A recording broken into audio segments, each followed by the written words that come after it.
The snowstorm was strong and endless. It howled like a wild beast across the frozen land. The wind pushed and screamed, making the sky white. Nothing could be seen clearly, not even the stars above. Eli's hands were shaking as he checked the keys in. Controls of his small survival pod. He had crash-landed on this unknown ice planet 2 hours ago. The ship's systems were broken, and heat was slowly dropping.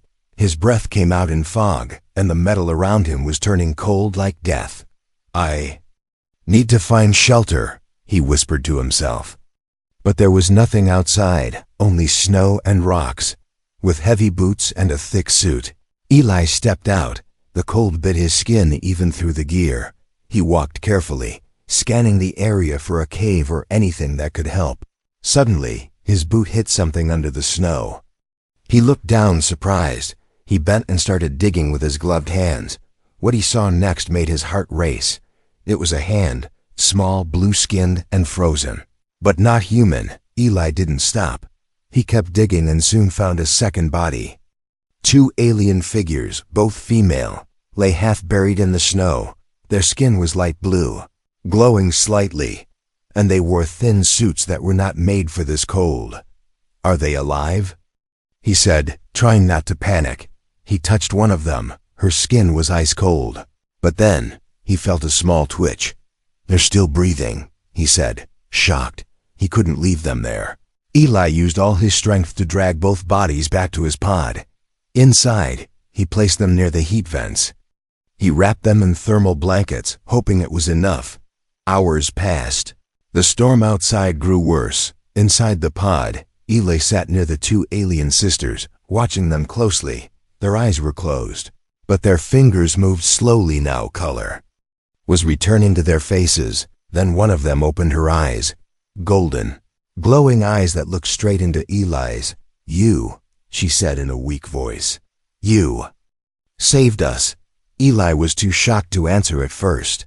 The second sister opened her eyes too, breathing deeply. She reached out and touched her sister's hand. They both looked at Eli with strange, tired eyes. "Who are you?" he asked gently. "I'm Eli. I'm human. I crashed here, just like you." They looked at each other, then at him.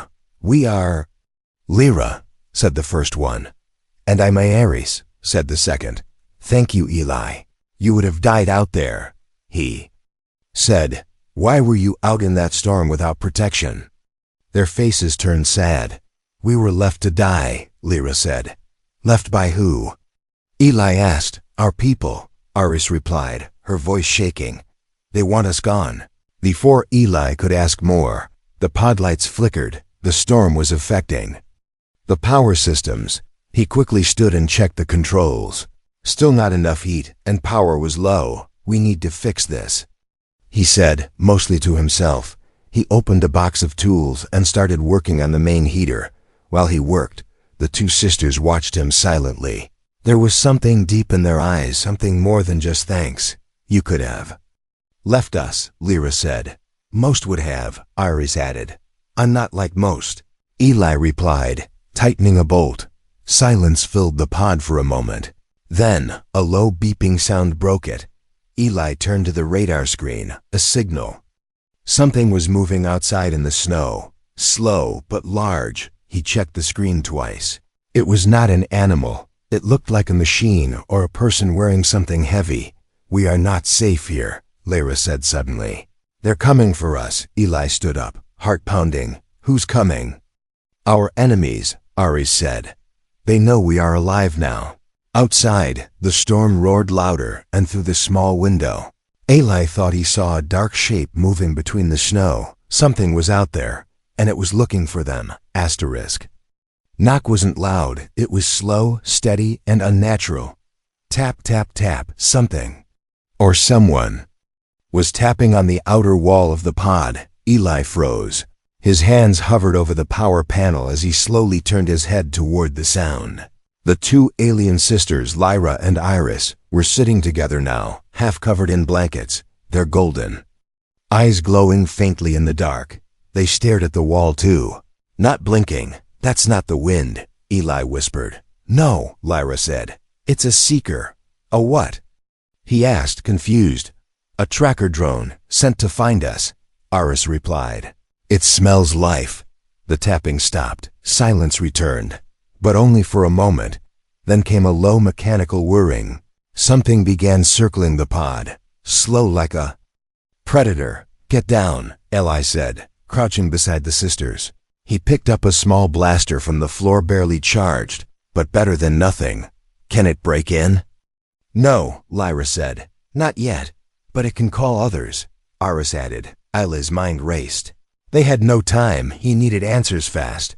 Why are they hunting you? He asked. The sisters looked at each other. Lyra spoke first. We refused. The Queen. She wanted to control us, Aris added.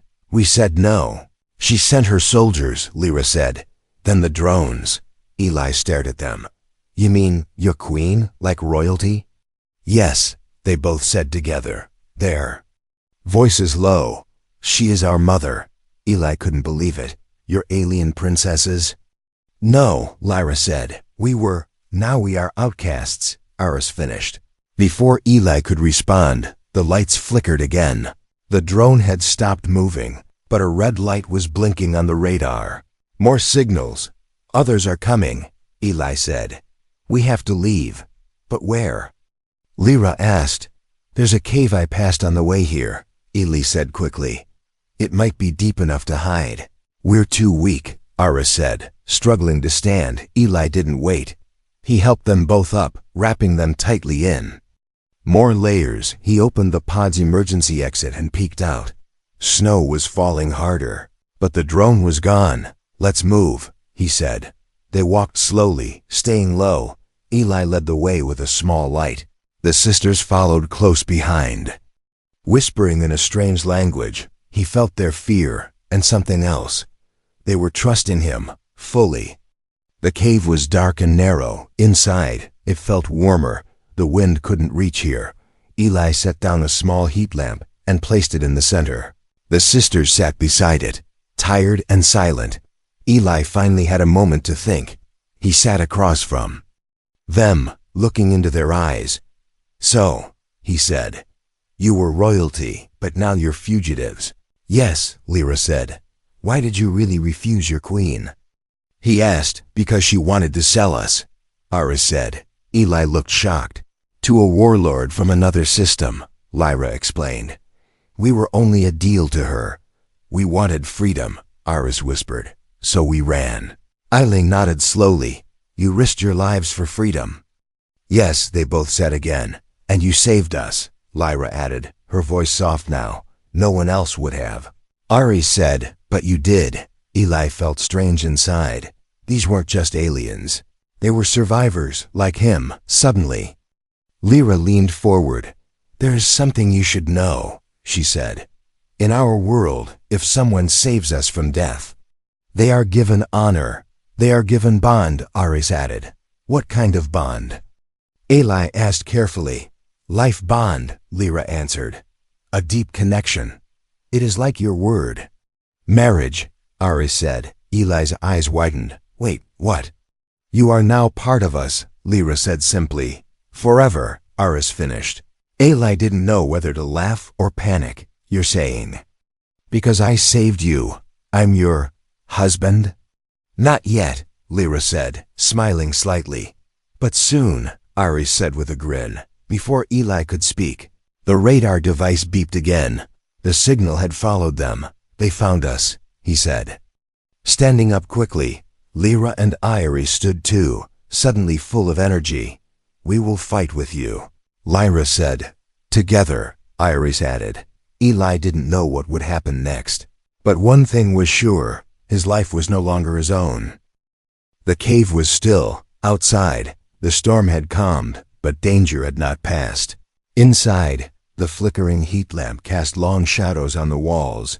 Eli sat by the entrance, holding a blaster, watching for movement. But his mind wasn't on the weapon. It was on them, Lyra and Iris, the alien sisters who now called him part of them.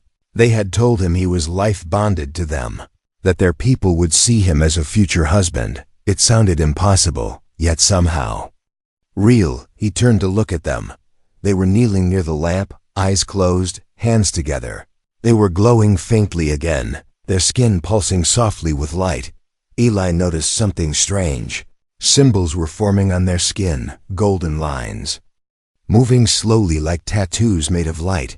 "What are you doing?" he asked carefully. Lyra opened her eyes and smiled. "We are connecting to you," she said. "It is called Tilna, the first thread of bond," Iris added. "It only begins when both sides share survival." Eli blinked, confused. "I didn't agree to anything yet." "You didn't have to," Lyra said gently. "Your actions spoke louder than any words." Suddenly, he felt warmth on his chest. He looked down and saw a faint golden symbol glowing just above his heart.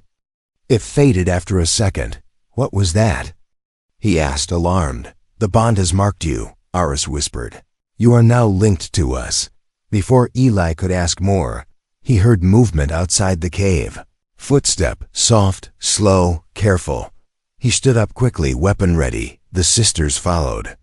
Silently, their faces calm, a shadow passed near the entrance.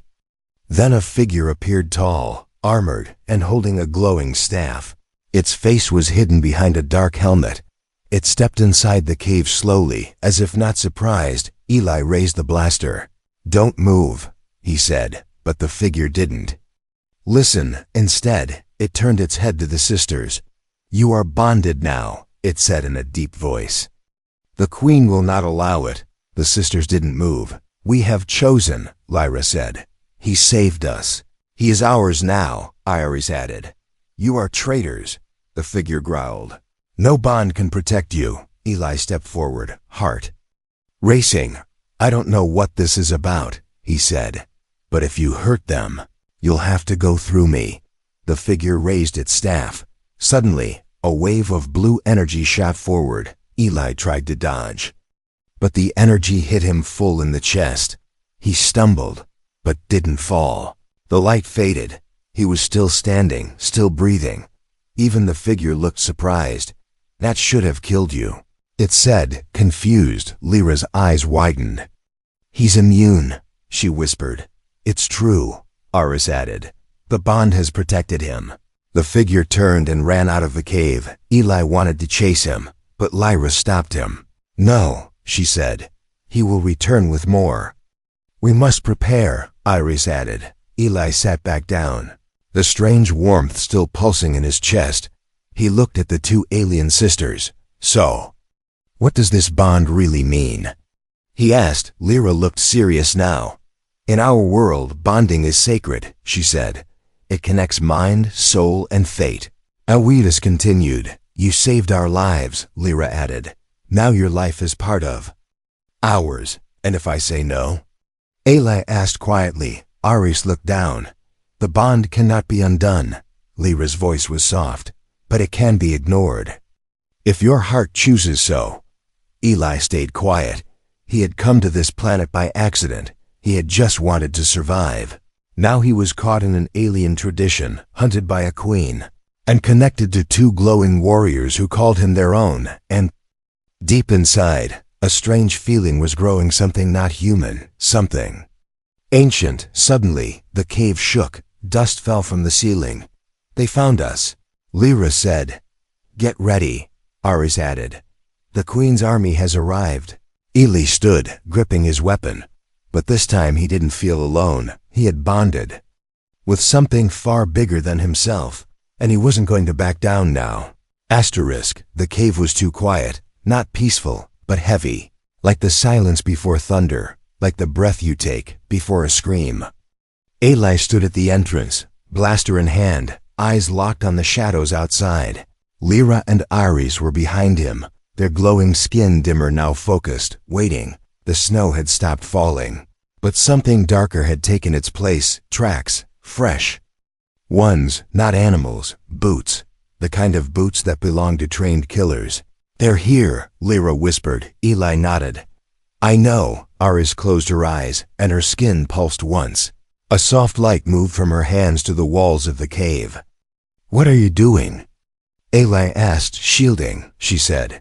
"Not strong, but it may slow them." Suddenly, a metal voice echoed from outside. "You have 30 seconds to surrender." it said, cold and inhuman. Or we enter by force. Eli looked back at the sisters. We can't run, he said. We don't want to, Lyra replied, her voice firm. They've hunted us long enough, Iris added. It ends now, Eli smiled. Just a little. He had no armor, no training, no plan. But somehow, standing between these two alien warriors, he felt ready. Then the wall exploded. A flash of light, a burst of ice, and the air filled with smoke. Figures in dark suits rushed in fast, silent, deadly. The hunters. Eli fired first. His shot hit one square in the chest. It dropped. But the others were already inside. One grabbed Eli by the arm, twisting it hard, but Iris was faster. She touched the attacker's helmet, and it cracked. The hunter screamed and fell. Lyra spun and used a wave of golden light. It knocked two more backwards like dolls, but more kept coming from the smoke. A larger figure appeared, twice the size of the others. Its armor was blood red, its weapon longer than Eli's arm. That's the leader, Iris shouted. He's called Vorak, Lyra said. He never misses. Vorak raised his weapon and fired at Eli. Time slowed. Eli moved, but not fast enough. The energy blast hit him in the chest. He fell. Everything went silent. Lyra screamed. Iris dropped beside him, hands glowing. But Eli's eyes opened again. He was alive. The symbol on his chest was glowing brighter than ever. The bond had protected him. Even death couldn't break it. Eli stood up. Vorak stared in disbelief. That's impossible, he growled. No, Lyra said, stepping forward. It's human, Iris added. Smiling together, they fought. Eli used his strength and speed, not perfect, but full of heart. The sisters moved like light and shadow. Every move was in sync. Every strike had purpose. One by one, the hunters fell. Even Vorak, the strongest of them, began to retreat. But Eli stepped in front of him. This ends here, he said. Vorak tried to swing. Ella dodged and hit him square in the chest. The armor cracked, and Vorak collapsed to his knees. You, he whispered. You are the prophecy. What prophecy? Eli asked. The human, bonded by choice, not force. The one who ends the queen's rule. And with that, Vorak passed out. Eli turned to the sisters. They were staring at him, not with surprise, but with knowing. You felt it too, he said. Lyra replied. You were not just anyone, Eli. Iris added. You were meant to find us, Lyra whispered. And we were meant to find you, outside. The wind started again, but this time it didn't sound angry. It sounded like change. It was not a dream, but it felt like one. Eli stood in a place that wasn't real. A field of stars under his feet, a sky of water above his head. He couldn't breathe, but he didn't need to. Then came the voice, soft, cold, familiar. You touched what was not yours. Eli turned. A woman stood before him, tall, glowing, dressed in black that shimmered like space. Her eyes were silver fire, her crown floating above her head. She didn't walk, she moved like smoke. You wear the bond of my daughters, she said. You wear it like you understand it. Who are you? Eli asked, though somehow he already knew. I am the queen, she said, and I am their curse. Eli blinked, and the dream vanished. He woke inside the cave, sweating. The fire was low, the air cold. Lyra and Iris sat nearby, their eyes already watching him. You saw her, didn't you? Lyra said quietly. Eli nodded. In the dream, he whispered. She spoke to me. Our Iris reached out and touched his shoulder. She's using the old path, she said. The dream path. She's angry, Lyra added. You were not supposed to live. She fears what you are, Iris said, and what you might become. Eli stood and walked to the cave's edge. The sky outside was blue now, the storm finally over. But something worse was coming, he could feel. I don't understand, Eli said. Why me? I'm just a human. No, Lyra replied, stepping beside him. You are something more. You bonded with us without fear, Ares added. You protected life instead of power. You are what our world lost long ago, Lyra said. Choice. Eli turned to face them. Tell me the truth, he said. What happens if we stay bonded? The sisters looked at each other. Then Ares spoke. If the bond completes, the queen loses her control. The royal blood passes through the bond, Lyra added. You become heir. Eli laughed once, not because it was funny, but because it sounded insane. You're saying if I stay bonded, I become royalty? Yes, Ares said. Not just any royalty, Lyra added. A challenge to her throne. A strange silence fell over them. Then the cum device on Eli's belt buzzed. He picked it up, only static at first, then a voice, her voice. I gave you a chance, human, the queen said. But you chose poorly. You bonded with disgrace, now you share their fate. Listen to me, Eli said into the device. They didn't do anything wrong, they wanted freedom. You call it freedom, she said. I call it disobedience. In my world, disobedience is death. The signal cut. Eli stared at the quiet device. She's coming, he said. She will bring the full weight of the crown. Ares said softly. Lyra stood, her eyes glowing brighter than ever. Then we will rise to meet it, but we can't fight a queen, Eli said. We barely survived her hunters. Ares looked at him seriously. There is one way, she said. An ancient right, hidden, forbidden. The throne of fire, Lyra whispered. If you sit on it and survive, you are king. Eli frowned. Where is it? Beneath the snow, Ares said. Buried. In the old city. No one has dared touch it in 1,000 years, Lyra added. Not even her. Why? Eli asked. Because it burns liars, Ares said. Only truth can sit upon it. Eli looked at the snow-covered plains outside the cave. He had come here to survive. Now he had to choose between running or becoming something greater. I'll go, he said. You're not alone. Lyra said, we're with you. Ares added. They stepped out of the cave. The air was colder, sharper, far away in the sky. A shadow moved. A ship larger than any Eli had seen before. Black and gold, shaped like a crown. The queen had arrived. The snow cracked under his boots, not softly, but like glass breaking. Each step Eli took was louder than the last, even though the wind screamed through the mountains. He wasn't walking into safety. He was walking into legend. The sisters followed close behind Lyra. To his left, quiet like the moon. Ares to his right, fierce like fire. Together, they moved toward something ancient, something forbidden. Below them, hidden deep under the ice, waited the throne of fire. A seat that no one had touched in 1,000 years, not because it was forgotten, but because it judged those who sat on it. If you were false, it burned you. If you were true, it made you more than royal. I don't feel ready, Eli said quietly. No one ever does, Lyra replied. That's why it works. Ares added. They reached the entrance. A half-buried temple made of dark stone and gold lines. Symbols glowed along the walls as they entered, reacting to their presence. It was like the building remembered them, like it had been waiting inside. The air was warm, unnaturally so. Eli touched the wall and felt a heartbeat. The place was alive somehow. At the center stood the throne, carved from black stone, edged in gold, hovering just slightly above the floor, as if it rejected the weight of lies. This is it, Lyra sighed. No turning back, Ares warned. Eli looked at the throne. One chair, one choice, one truth. I came here by accident, he whispered. I didn't ask for this, but you stayed, Lyra said. And you chose to protect, not control, Ares added. That makes you worthy, he stepped forward. Heart pounding louder than the wind outside. The throne seemed to breathe as he approached. Its glow turned red, then orange, then gold. He sat, and the world stopped. No sound, no air, no time, just light.